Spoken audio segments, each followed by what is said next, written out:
Hi అండి, welcome to Ramya మోక్ష vlogs. నా వీడియోని మొదటిసారి చూస్తున్నట్టయితే సబ్స్క్రైబ్ చేసుకోండి, పక్కనే ఉన్న బెల్ ఐకాన్ని క్లిక్ చేయండి.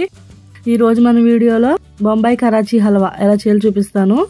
చాలా సింపుల్గానే ఇంట్లోనే చేసుకోవచ్చండి, బేకరీ స్టైల్లోనే ఉంటుంది టేస్ట్.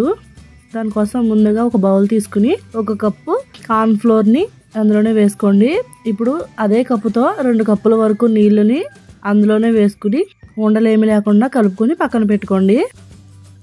ఇప్పుడు ఒక ప్యాన్లో మనం ఇందాక కార్న్ ఫ్లోర్ తీసుకున్న కప్పుతోటే 2 కప్పుల వరకు షుగర్ని వేసుకోవాలండి. 2 కప్పులు అయితే స్వీట్ సరిపోతుంది, ఇంకా ఎక్కువ తినాలనుకుంటే కొంచెం ఎక్కువ వేసుకోండి. స్వీట్ తక్కువ తినే వాళ్ళు కొంచెం తగ్గించుకోండి. దీంట్లోనే 1 కప్పు నీళ్ళను కూడా వేసుకుని పంచదార అంతా కరిగి ఇలా మరగడం స్టార్ట్ అయినప్పుడు మనం ఇందాక కలిపి పెట్టుకున్న కార్న్ ఫ్లోర్ నీళ్ళని దీంట్లోనే ఒకసారి కలుపుకుని స్పూన్తో మళ్ళీ దీంట్లోనే వేసేసుకోండి. ఇలా మొత్తం వేసేసుకున్న తర్వాత మీడియం ఫ్లేమ్లో పెట్టుకుని ఇలా కలుపుకుంటూ ఉండండి. ఇలా కలుపుకున్నప్పుడు ఇలా ట్రాన్స్పరెంట్గా అవుతూ ఉంటుంది. కార్న్ ఫ్లోర్ అన్ని చిక్కబడుతుంది అనమాట. ఇలా మొత్తం అంతా గట్టిగా అయిన తర్వాత ఇలా ముద్దలా అవుతుందండి. దీంట్లో 2 స్పూన్ల నెయ్యిని వేసుకుని ఒకసారి కలుపుకోండి. ఇలా చుట్టూ ఉన్నది కూడా కలుపుకుంటూ ఉండండి. అడుగు పడుతుంది. మనం కలపడం వదిలేసామంటే అడుగు పట్టి మాడి స్మెల్ వచ్చేస్తుంది. మళ్ళీ 2 స్పూన్లు నెయ్యి వేసుకుని మళ్ళీ కలుపుకుంటూ ఉండండి. అలానే ఒక 1/2 కప్పు నెయ్యి వరకు కొంచెంగా వేసుకుంటూ కలుపుకుంటూ ఉండండి.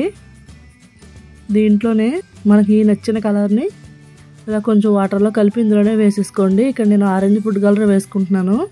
దీన్ని కూడా వేసుకుని బాగా కలుపుకోండి, మొత్తం మిక్స్ అయ్యేలాగా. ఇప్పుడు ఒక ప్లేట్లో నెయ్యి వేసి మొత్తం అంతా స్ప్రెడ్ చేసుకుని పక్కన పెట్టుకోండి. ఇప్పుడు మళ్ళీ దీంట్లో ఇంకొక 2 స్పూన్లు నెయ్యి వేసుకుని బాగా కలుపుకోండి. ఇలా కలుపుకున్న దాంట్లో నేను జీడిపప్పు వేసుకుంటున్నానండి. జీడిపప్పు ప్లేస్లో ఏదన్నా వేసుకోవచ్చు, బాదం పప్పు వేసుకోవచ్చు, అలానే దోసపప్పు కూడా వేసుకోవచ్చు. అన్నింటినీ వేసి బాగా కలిపాక ఇలా ప్యాన్ నుంచి సపరేట్ అవుతున్నప్పుడు స్టవ్ ఆఫ్ చేసేసుకుని నెయ్యి రాసిన ప్లేట్ ఉంది కదా, దాంట్లోకి ఇదంతా వేసేసుకోండి.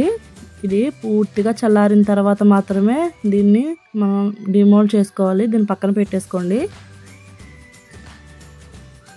ఇప్పుడు దీన్ని తీసి ఇలా డిమోల్డ్ చేసి ఒకసారి ట్యాప్ చేసి డిమోల్డ్ చేసామంటే ఈజీగా వచ్చేస్తుందండి. దాన్ని ముక్కల కింద కట్ చేసుకుని సర్వ్ చేసుకోవడమే. టేస్ట్ అయితే చాలా బాగుంటుందండి, చూయిగా చాలా బాగుంది. మీరు కూడా చేసి ఎలా వచ్చిందో కామెంట్ చేయండి. ఈ వీడియో కనుక మీకు నచ్చినట్టయితే లైక్ చేయండి, షేర్ చేయండి, కామెంట్ చేయండి, సబ్స్క్రైబ్ చేయండి. బాయ్ అండి.